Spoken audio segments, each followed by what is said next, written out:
Hello, outrageous! Welcome back to another episode of Outrageously Me, a podcast for outcasts and an ode to self. This is all of me, your host, Sri, and today we have a very special guest. She is my client, a thought leader, and through interactions, she has become my friend. Meet Jessica Barter Kolic. Our eclectic work with Alberta Foster and Kinship Association, Alberta Children and Youth Services, and our current work with Community Future Capitals brings a diverse perspective with a progressive edge in what she does with young children and also with older people. Today, we are going to be exploring the relationship between self identity and childhood. We'll also be talking about inner child and how the experiences of childhood influences our identity. If you think she looks very familiar, you are not the only one. Even I think she looks very familiar. In fact, she is a doppelganger for Julia Roberts. Hi, Jessica. How are you today? I'm very good, Sri. Thank you so much for hosting me today. I'm so excited to talk all things youth and children. Fantastic. And I know how this conversation started between us, right? So I was telling you about my adoption journey with my child, and we were talking about how to handle children, and you told me this wonderful concept of HALT, HALT. Maybe we can start from there because it's a starting spark for us with the communication, and I'm still using it to this day. And if you have a child, this is going to help you really well. So let's talk about HALT first. Okay, so halt when we think is like a natural pause, right? Like when we're dealing with children and maybe things aren't going well, or even dealing with our own selves, just having a moment to pause and just that little acronym of HALT, HALT, just one little minute. And what they actually stand for is HALT is, are they hungry? Are we hungry? Yeah, yeah. A is angry. Are they angry? Are we angry? L, lonely. Are they lonely? Maybe we're lonely. And are we tired? So just being able to stop and pause and think those four little simple things that's so basic to who we are as a person can really help guide us through any situation. Yeah, absolutely. I'm And so that this pleased. works like a charm. Yeah, this works like a charm. Like when the child is crying and you want to communicate with the child, but they are in the place of like fear or anger or hungriness or something, and they don't communicate well, right? So as a parent, it's your responsibility to understand and see through all that noise and find out what exactly they need at the moment. Do they need a hug? Do they need some food? Do they need us to listen to them? So things like that. So the heart has been really helpful to me. And I think 90% of the time my son is sad that something has happened. Although he says sad, I have also understood there are certain times he's actually angry. Like they don't like to also say they are angry. So so it's interesting. Which is a great segue because if you think about it, those are our basic needs, right? If we have good sleep hygiene, we have connection, those basic things, once those are taken into light for a child or even for ourselves, even observing our children or observing Yeah. ourselves, it can bring Yeah. us to a place where we connect with them on a different way. We connect as a Yeah. parent in a different way. So having Yeah. them Absolutely. be able to even learn that expression of, wait a minute, when this was happening for me, I was asked these simple questions like, am I hungry? Right? Maybe I'm tired. Maybe I need a nap. Right? But they carry that into adulthood. The sooner we start giving them these little tools, even ourselves, we become so much more open to who we are. Yeah, and I really love absolutely how it applies to adults as well. Sometimes we are just cranky because we are hungry or we are tired, and we come to work because the necessity of have to show up to your work, and then we don't know what's going on within ourselves, and we bring all of that to the workplace as well, or even to our personal communication with people around us. And it is lovely that you talk about it. And I know you worked in this field of with children in different capacities, and I understand your understanding of how to deal with children. But I'm also curious because even with heart you talked about how it applies to adults. So I want to talk about your work with inner child and how have you come to this place where you started working with adults about their childhood as well. So it's very interesting. It actually started, I went back to university in my late 30s and I was opened up to the world of Carl Jung. and his concepts of understanding that we have these two parts of ourselves that we need to honor and acknowledge. And that started more like a shadow work journey, which Mm. resonated well with me as a person, as an adult, to understand, okay, there are things about myself I need to acknowledge. They belong. If I don't have them, then I'm not wholly myself. But then I started looking at these little experiences. Like when I was a child, was like, even not necessarily with my parents, but even in community situations where I would have an experience. And in adulthood, I would find myself acknowledging that, wait a minute, this situation, I don't understand why, but it's bringing things Mm. up for me, right? Yeah. Yeah. So trying to apply shadow work to that didn't really resonate. It was so personal shadow work. It didn't deal with my experiences as a child. And that's when I was introduced to the idea of my inner child and how Mm. it's still there, and it still needs me. It still needs to be parented. I have situations, a good example, when I used to try for sports. I would have such a hard time. I was very tall. I was so awkward. I wanted so badly to do it. The only sport that I could connect with was baseball. But trying to do anything else, people were like, what is going on with that gazelle running down there, falling over her feet? But but I did not realize that experience as a child, even as an adult, when I was like, my friends would be like, oh, let's go play pickleball or whatever. And I would shy away because it wasn't Mm. me, Jessica, who is confident and ready to try challenging things. My inner child was still speaking to me about that experience. And so I Mm. had to really sit down and look at, okay, Wow. what do I need to do? How do I need to love my inner child differently now as an Mm. adult? And that's Mm. that's really what inner child work is. It's looking at, how can I love my child and help reparent these situations, right? Some of them we are very fortunate. We have our guardians, our parents to kind of get us through them, but not Yeah. always, right?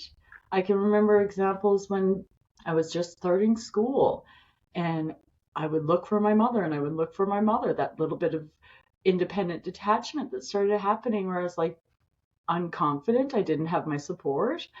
But then as an adult, I look back and I said, oh, wait a minute. Little Jessica, you were supposed to be by yourself. That was a learning, right?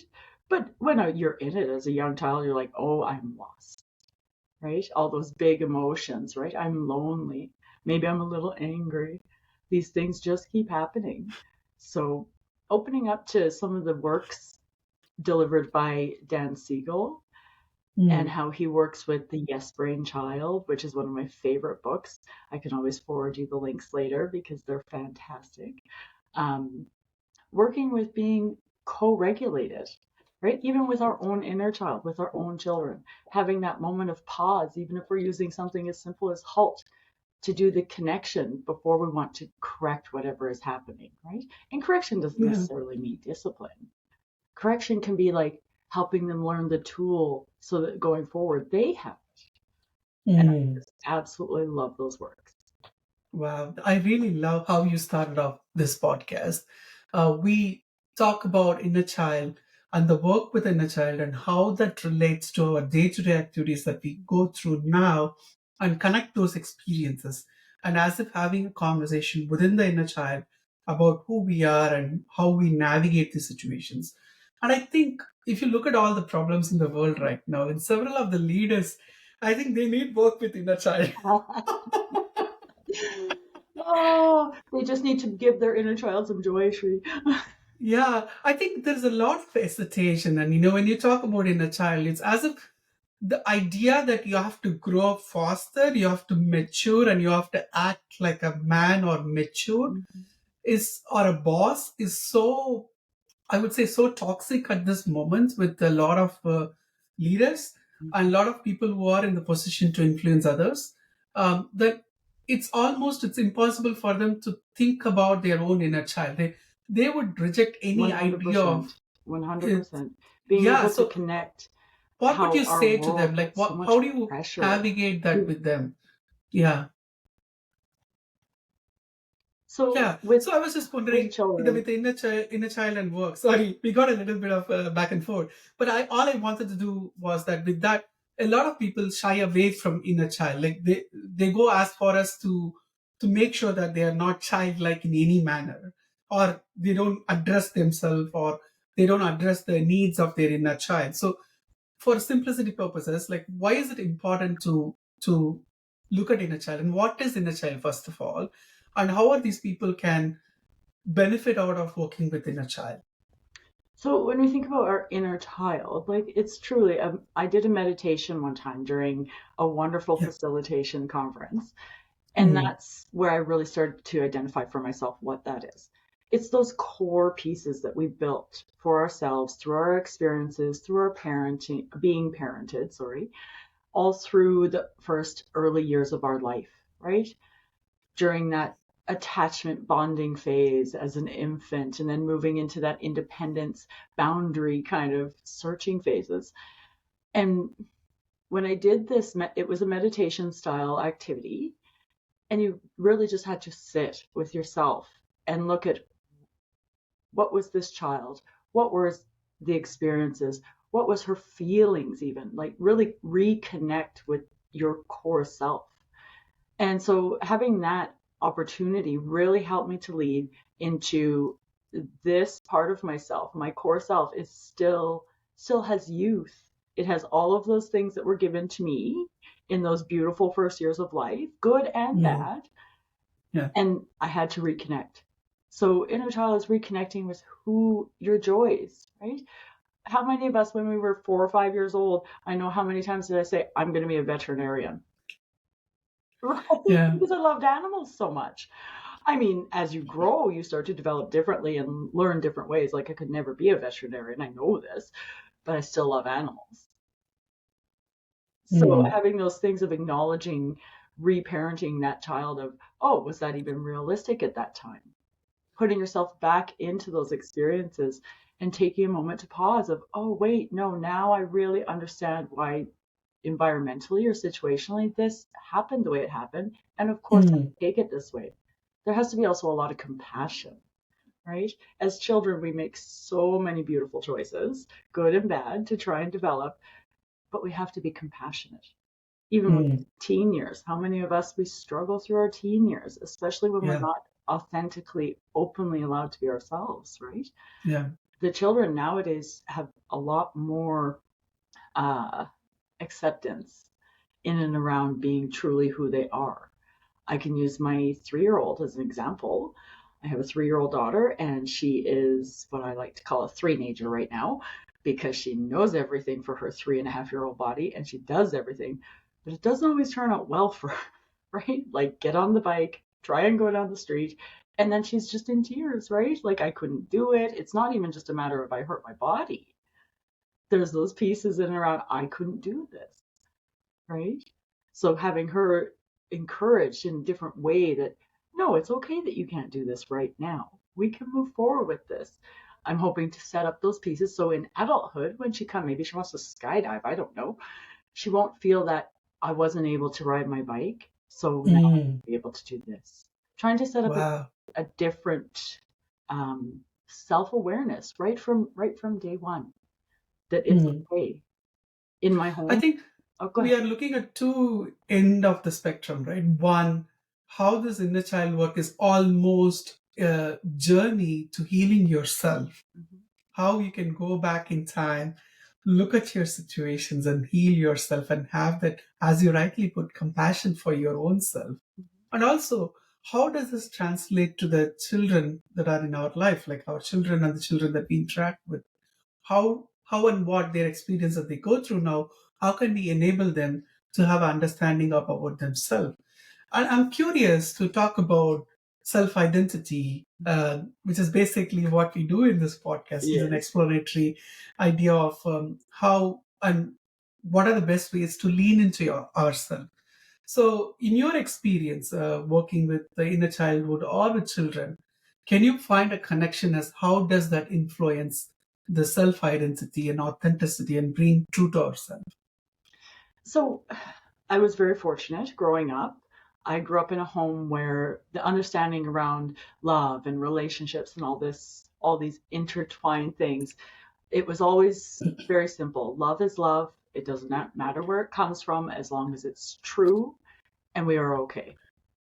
I was able to express myself very openly growing up. So when I went through phases of different like fashion or whatever it was, right? Maybe if sometimes I wanted to be stuck in the books. I use a lot of that part of myself, that true encouragement, where I even still, I never shy away from being open about who I am. I walk down the Mm. street and I don't worry, right? Um, I use it with the children a lot. My own children they've experienced many different things.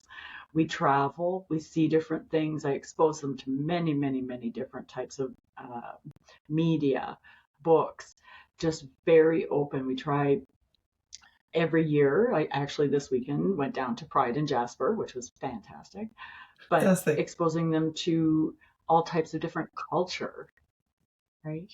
And being able to give them so many different touch points to see maybe one connects better for them than something else.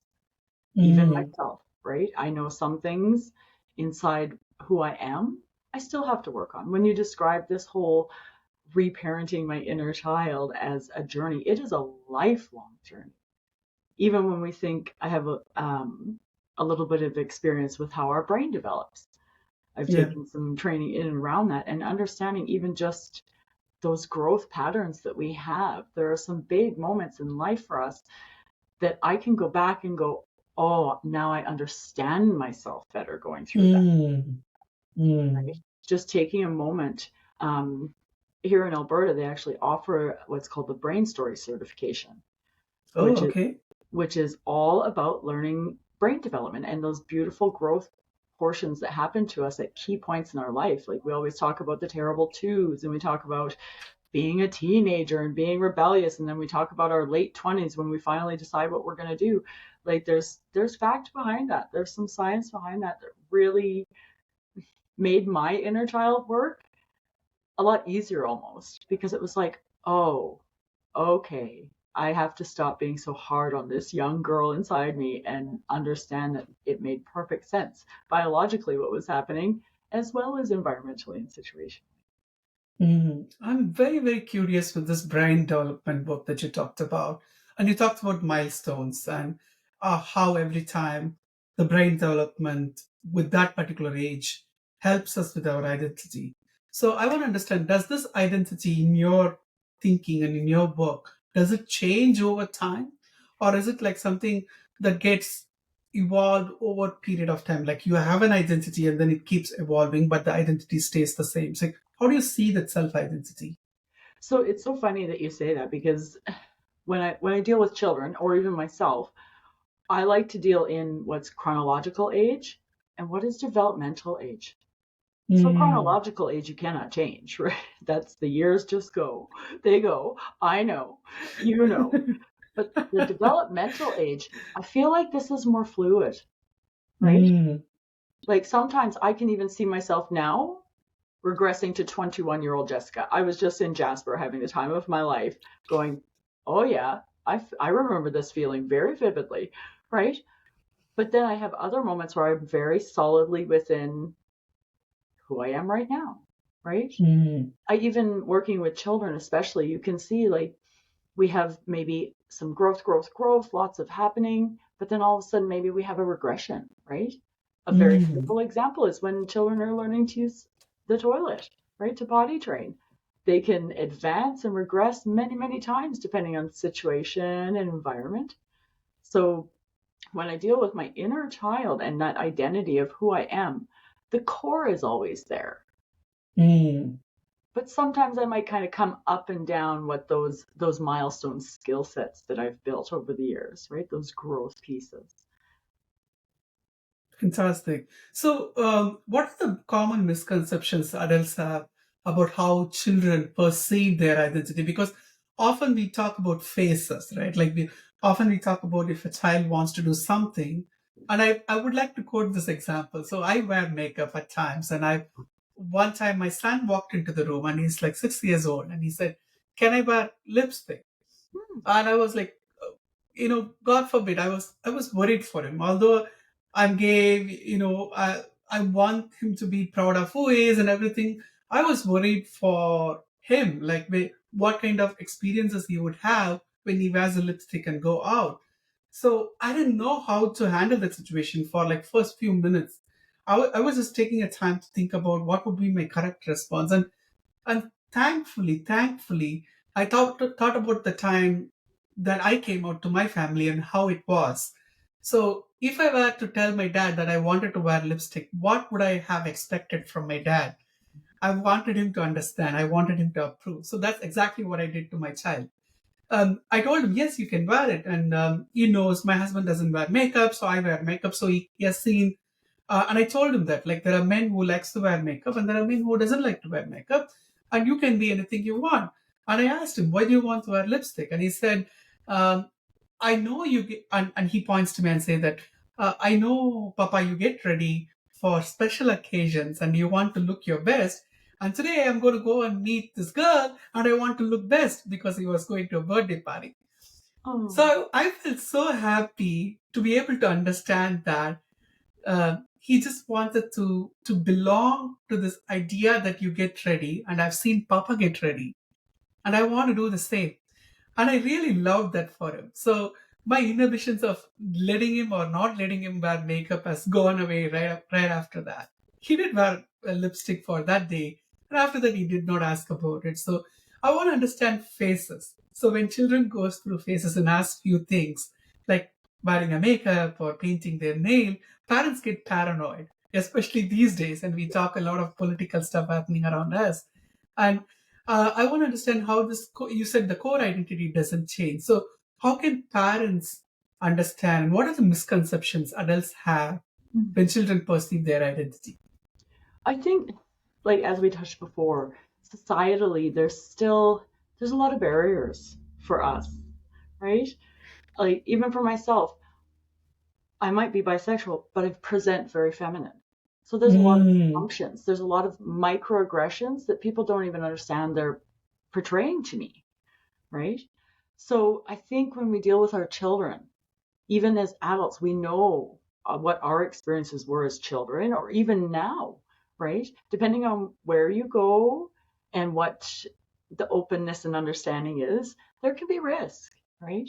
Um, but using the example of your son is so wonderful because just even that moment that you had of, oh my goodness, this is giving me a little bit of anxiety, you identified right there. That was your inner child speaking to you.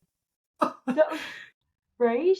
But because you're looking to change how that looks for all of us, you opened. You had a growth moment, a growth mindset of no, this is the better way. So my middle son, he's 15. When he was 13, he wanted to do an extreme exploration of what his feminine looked like. And it was wow. fantastic, right? It like I was like, wow, he was full research. He's like, Mom, I'm gonna be Mama Ru one day. I'm like, all right, let's do it. Right. But Mama Ru. he was all about it. Like every season he binge watched this for months. And I was like, good on you. Right. But that was his core identity already knew that he could be fluidly in between whatever representation he wanted. Right. Mm, But there was no, it was interesting to see. I didn't have the hesitation. I was like, yep, let's do it. But I mean, he was safe about it.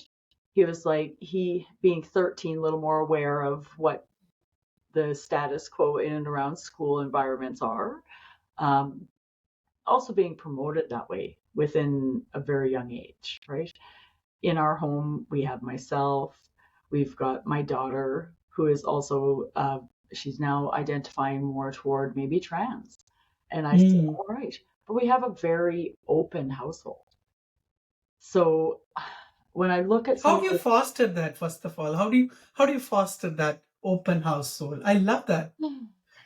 I don't know if there's a magic recipe, Sri. I always tell my children what I grew up with. I grew up with being told that love is love and it doesn't matter where it comes from, as long as it honors you and it's respectful and nobody's getting hurt, then there's no barrier.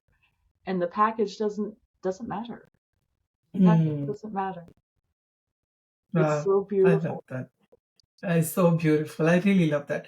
And what specific challenges do or obstacles the kids these days faces when they're exploring their identity? And I'm not just talking about sexual identity or whatever that they like to associate with. I'm talking about identity as a person, as the core. Like what kind of challenges they go through, according to you?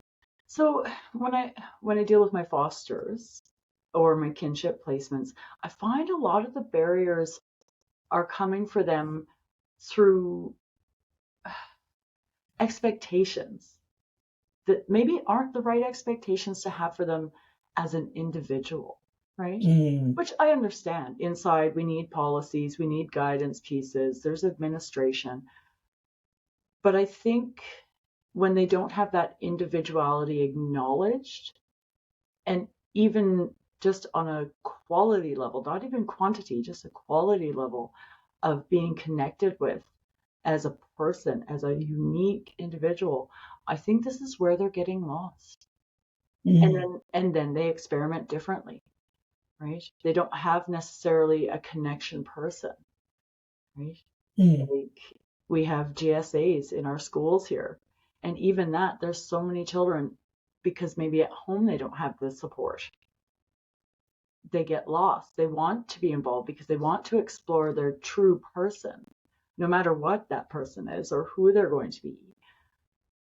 But it's not always open enough or safe enough or allows for that individual thought process sometimes, right? In my mm, home, we do meditation as a family where we just relax.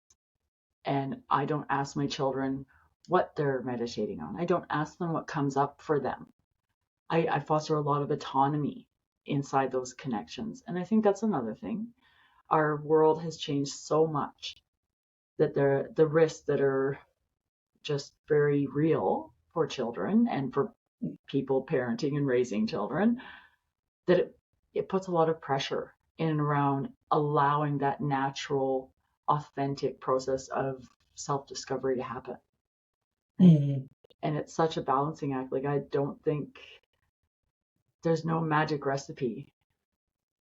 But you did give away some recipe. Mm. You encourage them to be who they are, and you take them out to have this wide variety of diverse experiences. And you also do meditation at home, which seems to be very interesting. Like I've not seen a parent doing meditation with their children. Do they sit? Do they sit with you Yes. for a group Oh, meditation? yes. So, but this is something that's always been in place, right? So, with another part of my pieces that I do, part of Jessica, I do Reiki. I'm a master Reiki teacher. And so with Mm, that, they've always experienced healing in the home.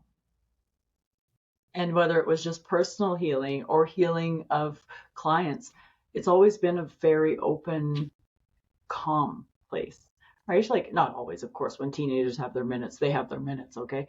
But, overall, it's even when they want to have an absolute meltdown, an absolute meltdown, it is allowed. It is allowed that ability to emote in their home, in their safe place, so long as there's no harm happening, just to be able to express deeply.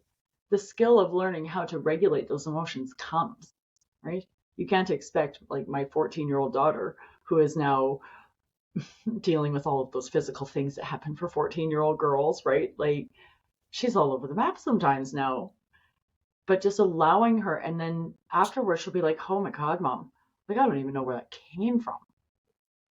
But you didn't get upset with me. You didn't send me away. You didn't tell me go to my room. And I said, why would I? Like, I was there once, right? Again, me connecting with my own inner child, going, oh, yes, I remember this. I remember this. I want to support my child in a similar way, or maybe different, right? I know there are some experiences for my kids where we found that maybe if I had taken a road of how I was parented, it could have turned out very, very differently, mm, right? mm, So growing up, um, very status quo, mom, dad both worked. So lots of freedom, We grew up on an acreage, like we could do and go and be, but there were lots of expectations, right? So be home on time, have your homework done, have the chores done. In my home, that was such a, a piece of resentment I always found for me. It was, I was doing all of this, but was my brother doing the same?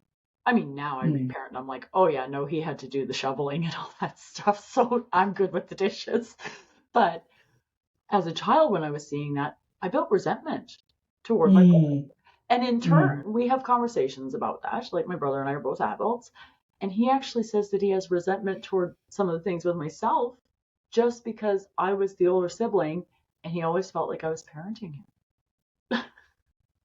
So when I look at my children, they're not allowed to watch each other.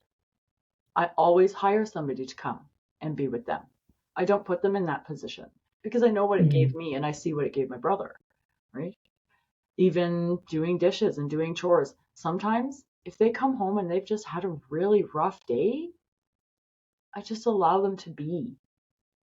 There's no get right into doing this or doing that. Because even as an adult, if I've had a rough day or a long day, all meetings, first thing I do when I get home is I sit down with my babe and I drink a cup of tea, right? I think the expectations piece can be a huge barrier for children to just be able to even sit with all of these big things that happen for them, right? Give them I the, hope my our audiences are taking notes. There are a lot of wisdom, and I'm going, ah ha ha, how oh, wonderful it is. And I also really love every time you talk about dealing with children and what you have done in those moments. You also reflect on yourself and your inner child, and it's almost as if it's impossible to separate them two, like as two different things. Like what happens with your inner child affects the way you handle children and also affects the way you handle what happens around you. I really like that. It's like the one other thing you talked about is that the kind of parenting you went through and the kind of parent you are, and that's exactly what I'm doing as well. Like I I grew up back in India where things are extremely different, like using physical force or as a part of punishments and expectation to do certain thing as a child, like to be perfect, to do get good grades, and comparisons and things like that. I don't want to do that to my child, and I'm very clear about it. And but often what happens is that when these situations presents itself, it's almost like I'm having a dialogue within myself with my inner child and trying to regulate that so I can provide the right response. And it's such a work in progress, eh? I'm like, this is your halt moment. Sri, that's your halt moment, right? Like when we do mindfulness work, when we learn about mindfulness, they say it's time for a pause. I ask myself all the time, do I need to halt right now? Excuse me. No, but it Yeah. is. It's very different, right? And that's even for myself, like I said, exposing my children to many different things. My family is not from Canada. I'm first generation Canadian. My parents are Eastern Mm. European, right? So, especially there post World War II, when my family was looking at coming to Canada, very different ways of raising children, right? Um, my mom always laughs because on Monday is my laundry day. And I always asked her, I said, why in the world is Monday my laundry day? Like, I don't even understand this, right? Like, it comes up inside me, Sri, and I'm just like, yep, it's the day. Let's get the starch. But my mom explained to me that that was exactly how Oma did it. Everybody in Monday is laundry day in Holland, and I'm like, Wow. I and I didn't had know no that. idea. But that's part of even for me working with my inner child, trying to understand some of those core pieces that are so strong. Where did they come Mm. from, even intergenerationally? There's so many influences trying to put all these pieces together to know that I am being completely true to myself and authentic and not necessarily passing on some of those habits, like doing laundry with starch on Monday, to my children or even the other children that I have the honor to have time with, right? And they're not always with me long, right? Some of them it's a few months, some of them it's a few years, but they have such a short period of time that quality just needs to be there for them. I think all of us listening would really like to know, how do you have this patience? So I'll tell you honestly, I have five natural children of my own. My Wow, that's oldest a kid, lot it is a by lot. itself. I know. I can joke because I'm sure that that's where my patience comes from. I I don't have see. any other choice. I don't have any other choice. I just have to take it in as it is for truly whatever is happening with me or around me, right? If I start getting too thick in the weeds, I need to remain in my place, where I am, and just breathe and halt and whatever tool I need. I love that. I love that. I think being a parent is a journey. Like, it's been 1.5 years with my son, and in the last few weeks, I feel like I've eased into the role. I'm much more confident in my duties as a parent, like, and also to be able to relax and let myself and let him be for what he is and not what I want him to be. I think that understanding has come really well the last few weeks, but it's been a journey, and I'm sure it's not going to end now. And tomorrow something is going to show up, but I need to present myself and Mhm. learn and work through that. I think it's very true for the inner child work also. And I want you to give our audience some kind of tips and tricks, or when they embark on the journey with inner child, how does that going to look like, and what are the things that they can do to get to the space where they can be patient with themselves? So tips and tricks, things that I use for myself in like, and it's an ongoing journey. Even now, I picked up a shadow workbook 2 weeks ago because I was like, ooh, there's some things, Jessica, you need to do some work. But you have to be ready. Number one, you have to be ready, right? We all have all types of experience. We have all exposures. And what might be something for me that I really need to work on, for somebody else that might not even resonate. They might be like, what? Why would you even spend 10 hours working on that part of yourself? Like, that's nothing. Whereas, but for me, it is. You have to be ready. It's not always pretty, right? Like going back and having to analyze how your parents were parenting you. What types of economic situations were they in? What types of availability for work was it? There's so many socioeconomic pieces that come into trying to be compassionate with ourselves, understanding of where our parents were, understanding of what the world was doing, right? Like even when I think of my own parents parenting me and having to be ready, my mother was post World War II Mm, and very young. She didn't come here till she was 6. So very young. Those impressions that she had coming to a country where that didn't exist, right? You didn't walk down the street and see rubble and your neighbor's houses in ruins, right? But knowing that, okay, those first bunch of years where it was so important, I have to be very understanding of maybe that is why we had to have a garden the size of a football field and I had to weed it, right? I had to be understanding and compassionate to myself because it probably was not very kind in those moments when my parent was parenting me. mm, And then I was having whatever type of childhood reaction I'm having. I'm yelling, I'm screaming, I'm stomping, I'm having a temper tantrum. I can't imagine. Now as an adult, I'm going, oh my word. Like I might have been a difficult child, right? And trying to understand that my parents were doing their best with what they knew, right? I think now when we're thinking about looking at our own inner child, we're very fortunate. We have so much access to such quality work and mm. research and Yeah, guidance, right? yeah, yeah, Like unreal amounts of beautiful people that we can rely on, even within our communities, right? There's yeah, that old saying, absolutely. it takes a village. It It really takes a does village. takes a village.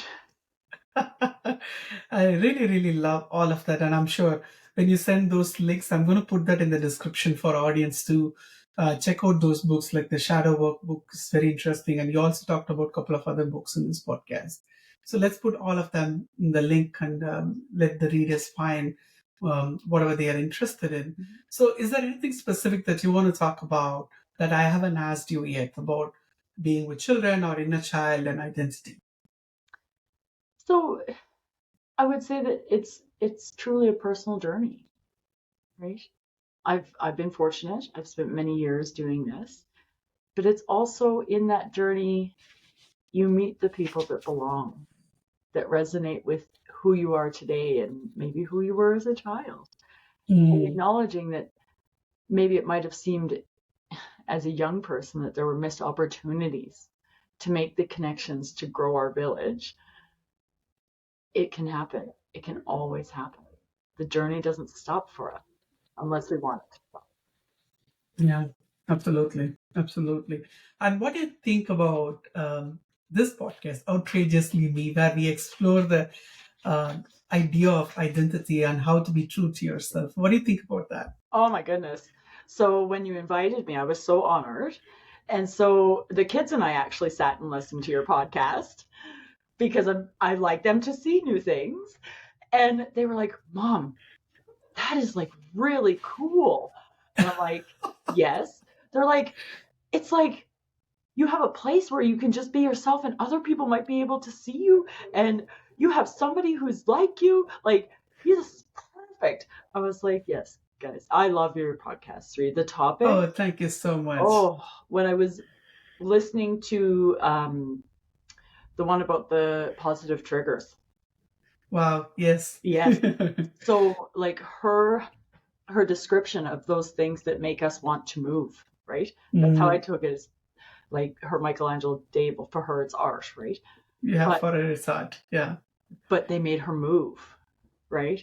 Just made her grow and grow. And it actually reminded me a lot of people.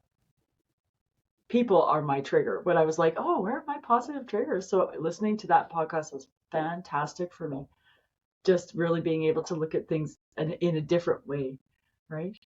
It I reminded me a love little that. bit of, have you ever heard of Radical Acceptance by Tara I Brach? think yes, I've Yeah. heard of that. Yes, radical Yes. And acceptance. I Yes. thought those two together, there's the new key to the next couple of years of my life.